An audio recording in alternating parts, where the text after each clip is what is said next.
What if kung mapunta si Goku sa mundo ni Naruto? Ano kaya ang maaaring mangyari sa ating bida na si Goku? So ngayon nga ito muna ang ating magiging content. Kaya kung gusto nyo ang ganitong klase ng video ay mag-like na kayo at subscribe na din para mas pagsipagan pa natin ang paggawa ng ganitong klase ng content.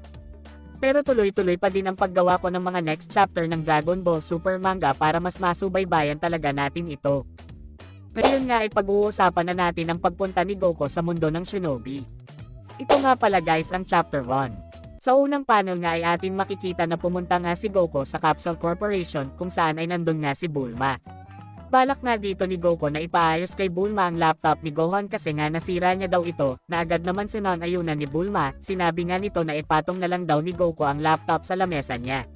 Si Goku naman ay nilagay na nga niya sa lamesa ang laptop. Sa point na ito ay nagsalita nga itong si Goku at naghahanap nga ito ng pagkain sa bahay ni Bulma. Sagot naman dito ni Bulma na sakto nga daw kasi nga malapit na daw silang kumain. Dagdag pa dito ni Bulma na talaga daw bang pumunta dito si Goku para bumisita sa kanila or pumunta lang daw ito dito para kumain. Sa moment na ito ay nagulat si Goku sa sinabi ni Bulma. Dito nga ay tinanong ni Goku si Bulma kung ano nga daw ang ginagawa nito. Sagot nga dito ni Bulma na ito nga ay tungkol lang sa another dimension. Salita nga ulit si Goku at sinabi nito na sa another dimension baka mo. Ano naman daw ang point ni Bulma bakit siya gumagawa ng ganyang klase ng machine? Salita nga ulit dito si Bulma at sinabi nito na anong point baka mo, dito nga ay parang na speechless nga itong si Bulma. Salita nga ulit dito si Goku at sinabi nito na gumagawa ka ng ganyang klase ng machine tapos hindi mo pala alam ang purpose nan. Dahil nga sa mga sinabi ni Goku ay nainis nga dito si Bulma at sinabi nito na bakit tinatanong Bakita, puntahan mo na lang si Vegeta sa may taas. Dito nga ay pinuntahan na ni Goku si Vegeta. Si Vegeta nga ay kasalukuyan naghuhugas ng mga pinggan na talagang kinatuwa dito ni Goku. Sinabi nga nito na isa ka na palang katulong ngayon.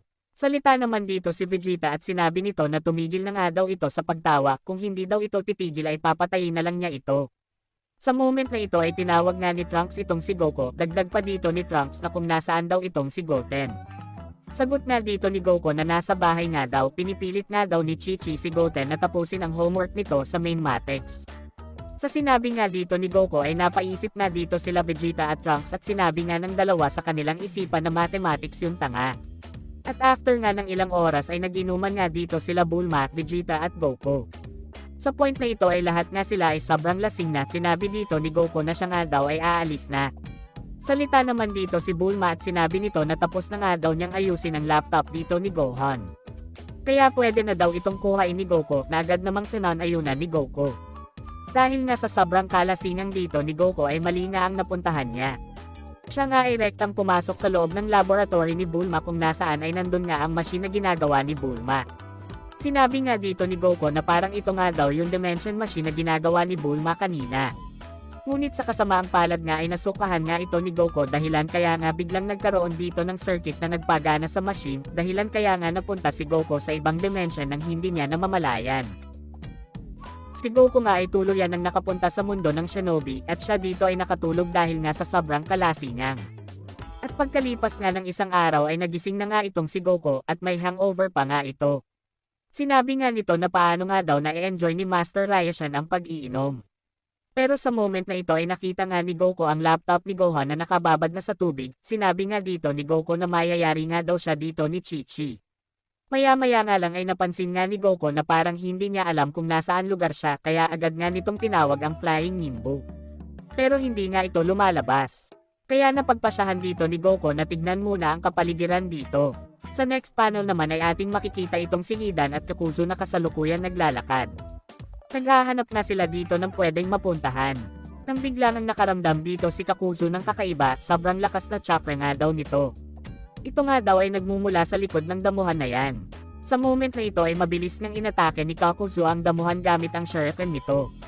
Ngunit mabilis nga lang nakapitan ni Goku ang shuriken na pinagbabato dito ni Kakuzu. Sinabi nga dito ni Goku na nahulog nga daw nila ang mga shuriken ng mga ito.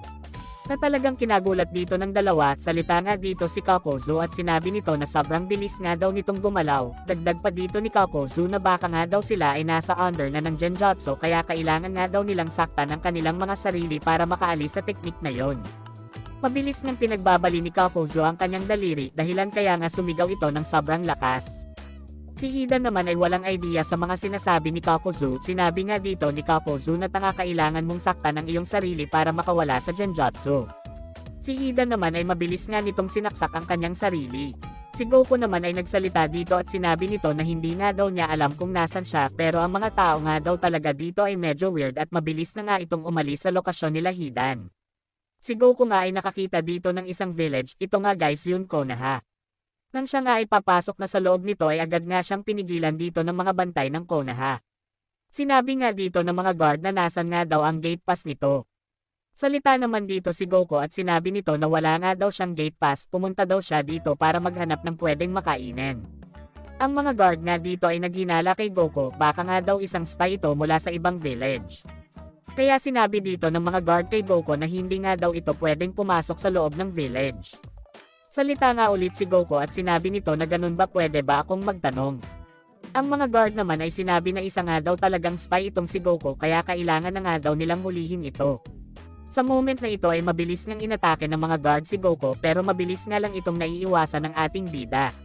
Sinabi dito ni Goku na ayaw nga daw niyang gumawa ng gulo dito. At pinigilan nga niya sa pag-atake ang mga guard ng Konoha gamit ang isang simpleng pagtulak sa mga ito. Ang isang guard nga dito ay nakita nga nito si Azuma at agad nitong ni-report ang mga nangyayari sa kanila at ang balak na pagpasok dito ng isang spy sa ating village. Si Goku naman ay sinabi na hindi nga daw sa ganon. Pero si Azuma nga ay nagsalita dito at sinabi nito na hindi na nga daw kailangan pang ipakilala ni Goku ang sarili niya sa kanya. Dito nga ay balak lumaban ni Azuma kay Goku nang bigla nang kumulo ang tiyan nitong si Goku dahil sa sobrang pagkagutom. Salita nga dito si Goku at sinabi nito na hindi nga daw ito ang tamang oras para maglaban sila, dagdag pa nito na baka nga daw may pagkain itong si Azuma. Si Azuma naman ay gumawa dito ng isang kasunduan na kung si Goku nga daw ang mananalo sa laban nila ay binigay daw niya itong si Goku ng pagkain. Dahil sa sinabi ni Azuma ay sobrang natuwa nga dito si Goku. Pero sa point na ito ay mabilis na sumugod itong si Azuma kay Goku ng sobrang bilis kaso nga lang ay sinalag nga lang ito ni Goku gamit ang paa nito. Si Azuma naman ay parang bumunggo sa isang napakalaking bato dahil nga sa tigas ng paa dito ni Goku. After nga nito ay talagang na one hit dito si Azuma, sinabi nga dito ni Goku na wag na daw kakalimutan ni Azuma ang pangako nito sa kanya. Sa next panel naman ay pumunta na nga sila Azuma sa bilihan ng ramen at dito na nga din sila kumain. Tinanong nga dito ni Azuma kung paano nga daw siya natalo nitong si Goku, anong teknik daw ang ginamit nito. Si Goku naman ay walang maintindihan sa mga sinasabi ni Azuma. Sa moment na ito ay dumating na nga itong si Kakashi. Tinanong nga dito ni Azuma kung may balita na daw ba kay Naruto, sagot dito ni Kakashi na wala pa nga daw, baka daw busy si Naruto na mag-training kasama itong si Jiraiya. Salita nga ulit si Azuma at sinabi nito bagay daw nakabalik si Naruto ay mas malakas na daw ito kay Kakashi.